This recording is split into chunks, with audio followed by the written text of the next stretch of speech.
ID, the Future, a podcast about evolution and intelligent design. Was a famous 20th century atheist Darwinist actually a sleeper ID agent? We will find out. I'm Robert Crowther, and for this provocative episode of ID the Future, we're going to look at famed atheist, noted scientist, one of the great popularizers of science in the 20th century, Carl Sagan. Recently, there was an article published at Evolution News titled Carl Sagan, an intelligence that antedates the universe. And to unpack what that means, what this is all about, we've invited today's guest, professor, writer, philosopher, and ID proponent, all-around good guy, Dr. Paul Nelson. Welcome, Paul. Thanks so much for inviting me on, Rob. You know, I was struck recently by the tremendous growth of interest over the past couple of years in what are now called UAPs, unidentified aerial phenomena. And in musing about this, I thought back on a figure who was really influential in my college years, roughly 1980 to 1984, and subsequently, namely the astronomer Carl Sagan, who died in 1996, tragically young, younger when he died, in fact, than I am now. So I'm getting along in years. I went over to my bookshelf and got my paperback copy of his novel Contact off the shelf. And even before I opened the book, I noticed, looking at it sort of side on, that I had dog-eared, folded over the corners of about 50 pages from when I first read the novel many, many years ago. And I flipped to those pages, and sure enough, Contact as a novel makes an argument for the detectability of intelligent cause. In fact, you really wouldn't have a story without that premise, namely that humans can detect intelligence if it exists elsewhere in the universe. So that set me to thinking, and I wrote the piece that I did for Evolution News. And now I've decided I'm going to do a follow-up piece, which this podcast is sort of a prelude to, talking about some work of Sagan's that was published posthumously that I think is really significant. But anyway, I think that Contact and Sagan's own scientific work really does give us some insight into the methods of intelligent design detection in a way that's quite striking, because Sagan himself was, of course, a lifelong skeptic of religion and what he saw as superstition. And he would have included, I think, intelligent design in that category. So there's a bunch of interesting puzzles and contradictions here. Yeah, he is detecting design, but he has a materialist view of where that design comes from, I guess. So what is it in Contact? And you mentioned his other books and these things that we'll get to, the television series he's famous for, I guess, Cosmos. What things does he talk about in there that design proponents go, well, of course you're detecting design, you're seeing design. What is that? Well, let me first give the sort of standard view of Sagan, which I think a great deal of evidence supports. Most people think of him as a leading example of a modern scientific skeptic, and he was. In his writings and media appearances, he consistently debunked religious and theological claims. He saw these as ultimately superstitious, meaning that they were based on projecting human desires onto the universe, but without any independent evidence that those desires match reality. And this skepticism is fully consistent with his now famous adage, extraordinary claims require extraordinary evidence. And you can see this skeptical attitude, I think, most clearly in his 1996 book, which was published the year he died, The Demon-Haunted World. But this is the reason you and I are talking today, and I think it's endlessly fascinating. Sagan was not anti-design in the precise sense of the uniqueness and detectability of intelligent causes. In fact, his own decades of research into hypothesizing and detecting extraterrestrial intelligence logically mirrored the arguments and methods of design theorists such as Bill Dembski and Steve Meyer, fellow senior fellows of Discovery Institute, as I am. And as I'll explain in a few minutes, these logical parallels are clearly laid out in Sagan's Gifford Lectures, which he gave in 1985, published 10 years after his death. The Gifford Lectures, which are given annually in Scotland, were endowed by Lord Gifford in the late 19th century to, quote, promote the study of natural theology. Okay, I don't want to get ahead of the story. However, we should first focus on Sagan's novel Contact, which was published in 1985. And that's actually, as I said, the same year he gave the Gifford Lectures. The English poet William Blake had an adage, "What is now proved was once only imagined." And that's a good guide for thinking about why Sagan wrote the novel Contact. During his active lifetime of research, no unambiguous evidence of extraterrestrial intelligence had been discovered. And arguably, that's still the case today.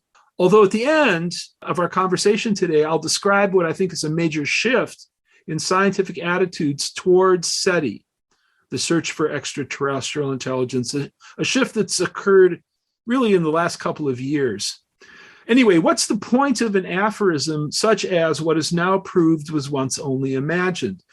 Well, we can imagine states of affairs in the universe, which, if we actually observe them, would lead us to infer certain conclusions which, we would regard as definitive, as proved. So science fiction stories like Sagan's novel Contact are, in this sense, a kind of hypothesis formation.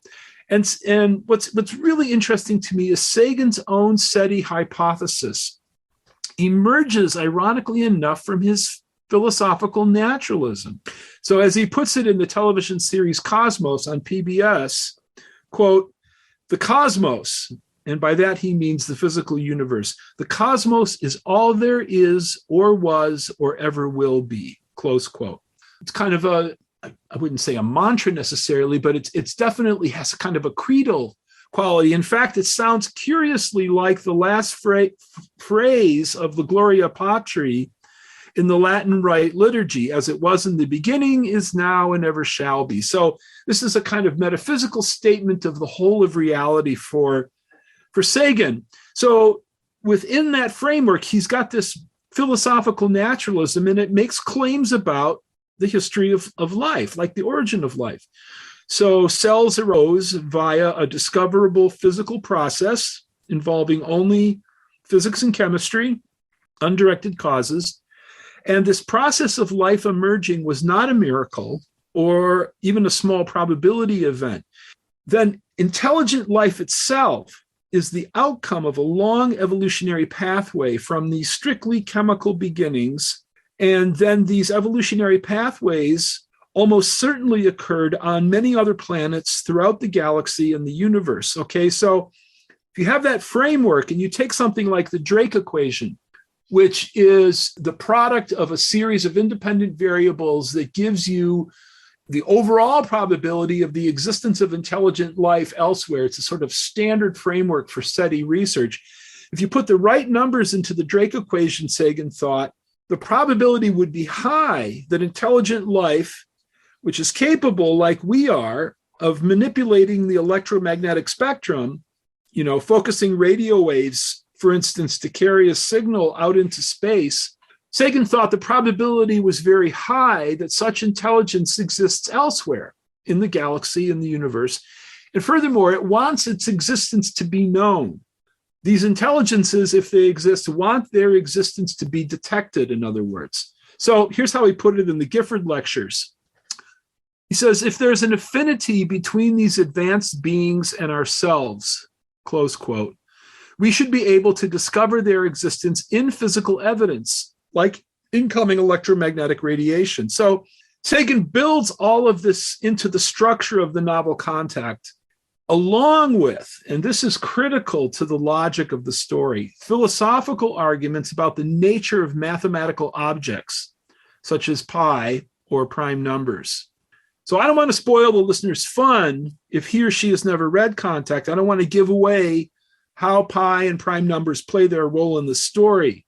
Suffice it to say, however, the fact that we humans know the mathematical nature of pi, turns out to be essential to its role as an unambiguous indicator of intelligence elsewhere in the universe. Now, key point. What really deserves attention here is the contradiction engendered by Sagan's philosophical naturalism. So you can think of the philosophical naturalism as kind of the root, the foundation. Maybe root's a better metaphor. It's a living thing, sort of. The root is giving rise to a pair of trunks that then become entangled and are struggling with each other. So there's a contradiction that's engendered by his philosophical naturalism, because the most widely accepted version of naturalism today is not philosophical naturalism, it's methodological naturalism, which is a rule about how science should be practiced. And I think we should talk about that contradiction a little bit. According to the rule of methodological naturalism, as it's put forward, for instance, in 1998 by the National Academy of Sciences, quote, "The statements of science must invoke only natural things and processes," close quote. That's a pretty solid rule there, I think, right? we like rules. I mean, we've become a society where we follow laws and rules and all these things. And why should science be any different? In fact, it should be kind of the place where, testable, objective, we can measure these things, we can see these things, we can perform experiments and do all this stuff. We can detect design or not. All of that is pretty reasonable, and it's what we come to expect from science as a society. So when you talk about SETI, extra-terrestrial, ETs and so on, that's something that's measurable or detectable, and you have very solid rules of what is going to constitute intelligence, whether it's a radio wave or something we know could only, it communicates information. So it's not an accident. These are the things they're looking for in SETI, right? And that's what Sagan was really intrigued with, I think. Exactly. And we want, I think you can say, anyone who cares about the integrity of science, that it can be used by all cultures, whatever someone's religious views happen to be, or maybe they have no religious views at all, right? But when they get on an airplane, they want it to fly. When they take a drug, they want it to be effective, and so forth. We want science to be constrained and have an objective character, and not chasing after every ghost or elf or mystical force. And so methodological naturalism in that sense looks very appealing and sensible, reasonable. Now, here's the problem. I like to think about it this way. You know how on the packaging of an over-the-counter drug, like Zyrtec, which I recently bought, antihistamine, okay?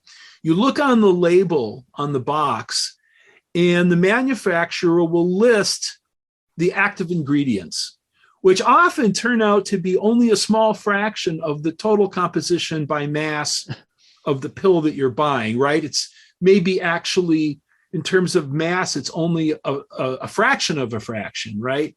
But that's why you're buying Zyrtec or Benadryl or whatever, right? Because the active ingredient is actually going to do something for you. So what then are the active ingredients in the National Academy formulation of methodological naturalism, which I read just a moment ago? I'll read it again. The statements of science must invoke only natural things and processes. Well, the active ingredients in that sentence are the adjective natural and the logical modifier only. So what do these entail?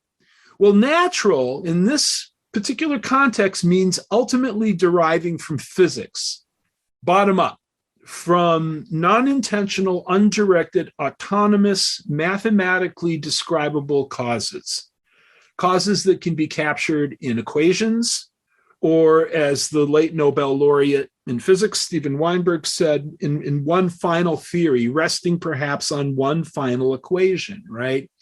Key thing is there's no mind. There's no intelligence there. This is coming up through the layers of reality to us from the most fundamental foundation, which is strictly physical. Then you have the logical modifier only. That entails, that's it. That's all you get in your explanatory toolbox. When you open the lid on your toolbox and look inside, what you will find are natural causes in this sense of deriving from physics, and that's it. So at bottom, the set of causes that may be legitimately employed in scientific explanation are all and only derivable from physics. No mind, no intelligence, no purpose. And in fact, this was Sagan's own view. Now, here's the contradiction and why I find this so interesting. In the evolutionary path, historically, in the history of the universe, from physics, because once upon a time, there were particles in motion. There were no Rob Crowthers. There were no Paul Nelsons. There were no Carl Sagans. In the evolutionary path from physics to intelligence, qualitatively distinct novel properties must arise. So properties or dimensions such as intention or purpose or goal, where the cause, for instance, in the case of SETI, has the apparent intention we wish to be known by other intelligences. Or in the case of Sagan, this is very important in the novel Contact and in his technical work, abstract non-physical relationships, such as mathematical properties or objects like pi. And these patterns and properties must be detectable and uniquely diagnostic of intelligence. So the critical point is, whatever you're going for when you have your radio telescope gathering incoming electromagnetic radiation, what you're going to be looking for are properties that are irreducible to physics or to any natural origin. And Sagan was very clear about this. So in his Gifford lectures, he said, any pattern that is diagnostic of intelligence must be, quote, a pattern that could not possibly be of natural origin, close quote. Let me just read that again because it's so important. Yeah. It could not possibly be of natural origin. All right. So a sequence of prime numbers, for instance, which represents a turning point in the plot of the novel Contact, would suffice. Why? Well, again, as he puts it in the Gifford lectures, quote, there is no natural process that could produce such numbers, close quote. All right. Now, you have the pieces in front of you. You should be able to see the contradiction. If you take philosophical naturalism seriously, as Sagan did, and argue that everything derives ultimately from physics, there will be a point in the history of the universe when something new and qualitatively distinct or ontologically distinct will enter the universe, namely intelligence. And it has to be distinct from physics, or you've got nothing there to detect.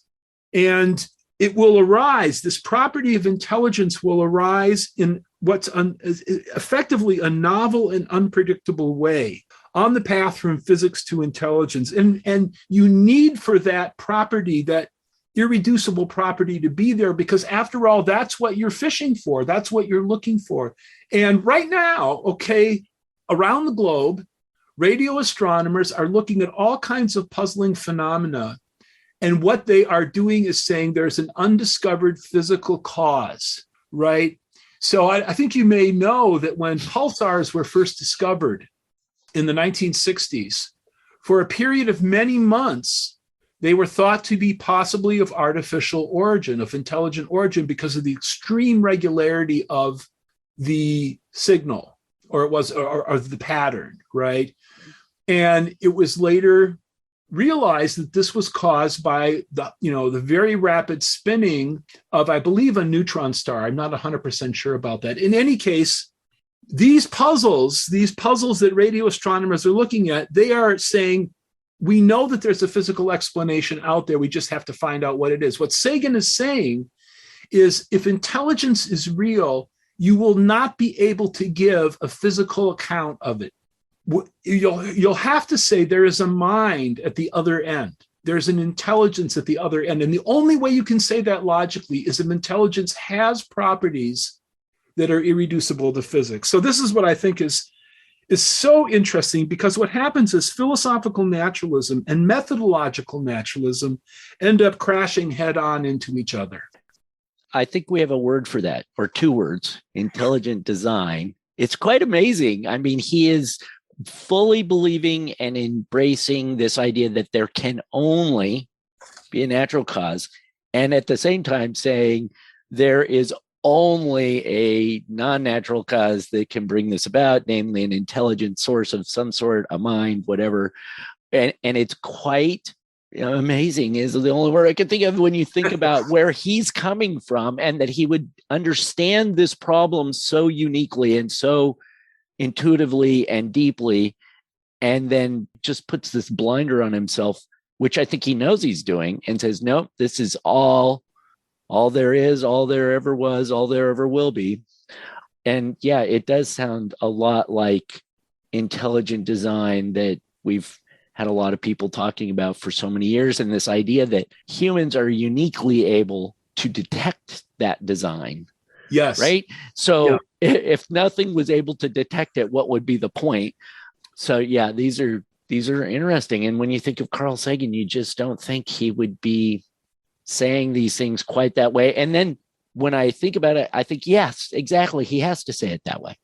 Yeah. I mean, there are many dimensions to this that I find interesting, but I think for the sake of the podcast today, what's most striking to me is how a philosophical view, when you give it a chance to sort of run, you say, I've got this view and I'm just going to let it run and see what it produces. It can end up generating a contradiction, right? And then that contradiction itself becomes something that that really probe.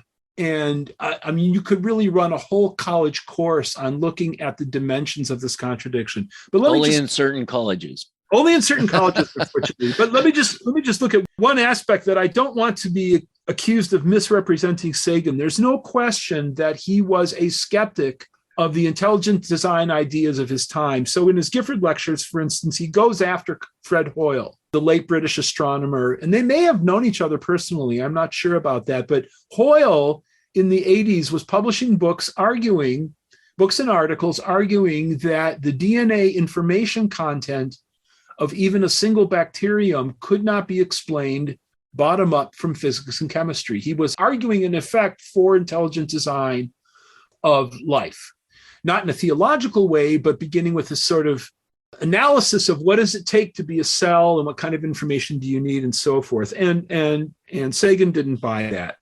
But the kicker, and again, there's an irony here, in his Gifford lectures, which, again, were originally endowed in the 19th century to explore natural theology, Sagan is trying to fulfill his role as, speaker in this series. It's quite an honor to be asked to give the Gifford lectures, which are done annually in Scotland. So his own view, I would say, is kind of strong agnosticism shading off into atheism, at a boundary point where it's kind of hard to say whether a person is an agnostic or an atheist. But he still wants to, fulfill his role as a Gifford lecturer and give his best understanding of the ultimate nature of reality. And that's where religion and theology and philosophy live, after all, at that foundation point. So what is natural theology then to a skeptical astronomer? Well, probably nothing, as I've been arguing, was closer to Sagan's own scientific heart than the search for extraterrestrial intelligence. If you look at his published work, when he was editor of the journal Icarus, which is a journal of planetary astronomy, the totality of Sagan's publications show that SETI, that search, was really what he cared about. Well, that raises the question, how would you know, right? You can't look for something seriously unless you have some criterion by which you can say, well, guess what? We found it, right? So you need some epistemological criterion that tells you, okay, that's natural. It's a neutron star spinning at a very high rate. This other pattern, prime numbers, that's intelligence, right? It's, in a strange way or an interesting way, it's the same question that intelligent design researchers face in biology. How would you know that you've got an intelligent cause? So here's how he answers it in the Gifford lectures. And I really need to quote the whole passage because it's so important. So, quote, "At what moment," Sagan writes, "do you say that the evidence is sufficient to deduce the presence of extraterrestrial intelligence? I believe that while the details are slightly different, the argument is not significantly different from the question, what would be convincing evidence of the existence of an angel or a demigod or a god?" So when I read that, it kind of jumped off the page at me, right? Because what Sagan is saying is there's a direct logical parallel in the structure of the arguments and the possible lines of evidence between what we would regard as definitive grounds for saying, yes, there are minds like ours elsewhere in the universe, that's SETI, and saying, yes, a being we could call God exists somewhere in reality, right? Which is the conclusion that many intelligent design researchers like Mike Behe make when they look at a cell. They look at a single bacterial cell and they say the information here, the interdependent systems, the complexity represented by a single E. coli is compelling evidence for the existence of a supreme intelligence. And Sagan is saying his SETI research and the kind of argument and evidence that one would make for the existence of God, there's a strong parallel between the two. And to leave no doubt about that, all right, he wants to hammer the point home. Later in the same lecture, he comes back to this and he amplifies the point. And again, I'd like to quote the whole passage. Arthur Clarke, it's Arthur C. Clarke, Paul says parenthetically, who wrote the novel and the screenplay 2001: A Space Odyssey, which, as you know, also involves design detection at the core of the plot. Anyway, getting back to Sagan, Arthur Clarke has said that Christian orthodoxy is too narrow and timid for what is likely to be found in the search for extraterrestrial intelligence. He has said that the doctrine of man made in the image of God is ticking like a time bomb at Christianity's base, set to explode if other intelligent creatures are discovered. Sagan goes on, I don't in the least agree. I think that the only sense that can be put on the phrase, quote, made in God's image, is that there is a sense of intellectual affinity between us and higher organisms, if such there be. And by higher organisms, he means advanced extraterrestrial intelligence.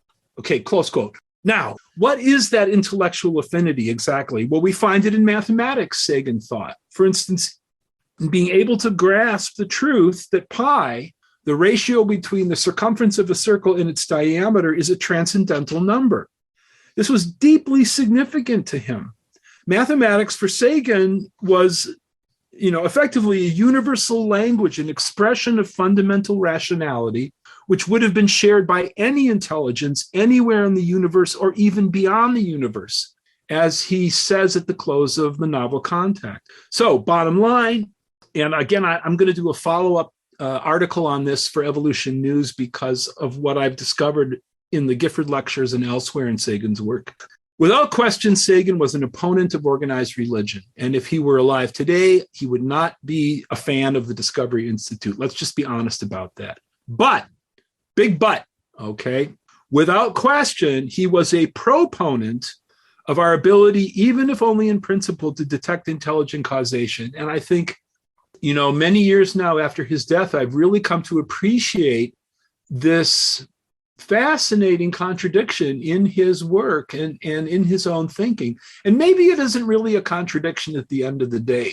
It's a dimension worth exploring. It's fascinating because I'm thinking about his comments as opposed to that quote about Arthur C. Clarke. It reminds me the saying where if we detect any extraterrestrial superintelligence, it might be indistinguishable from magic. And I don't mean Harry Potter magic. I mean magic in the sense that it is supernatural. It's, something other than just that only natural cause. And if we can't tell the difference between them, I think that's what Sagan is saying. And he's disagreeing with the others who, believe that that's not the case. But that is really fascinating. So I think you should write more about this. And how many of these Gifford lectures did he give? Oh, there were several. It's a whole series. Okay. It's a whole series. And what's fascinating about their publication posthumously is, I believe his wife, Anne Drurian, transcribed the questions and answers. So there was a period where Sagan was interacting with the audience there in Scotland and exploring, different aspects of this puzzle of detecting intelligence. And I would recommend to the listener, if you've got a good public library nearby, the title of the Gifford lectures is "The Varieties of Scientific Experience: A Personal View of the Search for God." And as I said, I'll have more to say about this in my follow-up article for Evolution News. I think you wanted to talk a little bit about how SETI and design detection is different now than it was when Sagan died back, 25 years ago. It is different now. And maybe you can shine a little light on that without giving away what you're going to write about in future articles. Sure. It's interesting to speculate if Sagan were alive today, he would be in his late 80s. But I think I would like to believe that he would still have been very much involved in research and thinking about the significance of new data. There's been a major shift in scientific attitudes about extraterrestrial intelligence just within the past few years. I think this is due in part to the work of people like the Harvard astronomer Avi Lieb, who is heading up their Galileo project there at Harvard, looking for physical objects which may have been caused by intelligence. And this is a serious research effort, and I think in part for that reason, SETI is enjoying a renaissance. But I think it's also due in part to the US government taking UFOs, or as they're now known, UAPs, unidentified aerial phenomena, taking them more seriously in a public way. Now, Sagan himself was a lifelong skeptic of UFOs, which is how they were known, during his lifetime. And that's because he felt that the evidence was just too equivocal, far too weak, really to support any serious research on the puzzles. It was anecdotal and insufficient for a serious research program. Well, this has been really fascinating, Paul. I appreciate your being here. And I know you're planning to write more on this at Evolution News. So listeners can go to evolutionnews.org. Most easily just search on Sagan, and we'll find your recent piece on the intelligence that antedates the universe, and future pieces too that you will be writing about this and related topics. So thanks for being here. I hope in the next few days to have another article up. It's really a responsibility of any design advocate to be able to give an account of the underlying logic by which you arrive at a design inference. And I find thinking about Sagan's work really helpful in that regard, of kind of walking through what evidence would qualify and why would it qualify, how would you test that, and so forth. So thanks a lot, Rob, for having me. Yeah, well, I appreciate it. Great discussion as always, Paul. Just to remind listeners, of course, evolutionnews.org, and you can catch up with this podcast, all the other podcasts at idthefuture.com, exploring all the related topics on this subject. Thank you for joining us. I'm Robert Crowther at the Center for Science and Culture. Visit us at idthefuture.com and intelligentdesign.org. This program is copyright Discovery Institute and recorded by its Center for Science and Culture.